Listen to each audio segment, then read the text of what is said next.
সঠিক জিনিসটা বুঝে আমাদেরকে আমল করতে পারলে আমরা দুনিয়া এবং আখেরাতে সফল কাম হতে পারবো। কথা বলেন ঠিক কিনা? এই জন্য আল্লাহ নবী বলছেন যে তোমরা আমি রাসূল সাল্লাল্লাহু আলাইহি সাল্লামের আদর্শ গ্রহণ করো এবং আমার সাহাবায়ে কেরামের জামাতের আদর্শ গ্রহণ করো।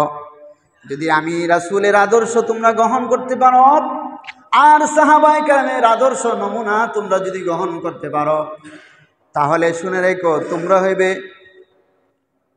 আমি রাসূল সাল্লাল্লাহু আলাইহি সাল্লামের সত্যিকারের অনুসারী। তোমরাই হবে আমি রাসূলের ঘোষিত এই জান্নাতি দল, যেই দলকে আমি নবী বলেছি আমার উম্মতের মধ্যে 63টা গ্রুপ হবে, এর মধ্যে একটা গ্রুপ জান্নাতে যাবে যারা আমি এবং আমার সাহাবায়ে কেরামের জামাতকে অনুসরণ করবে।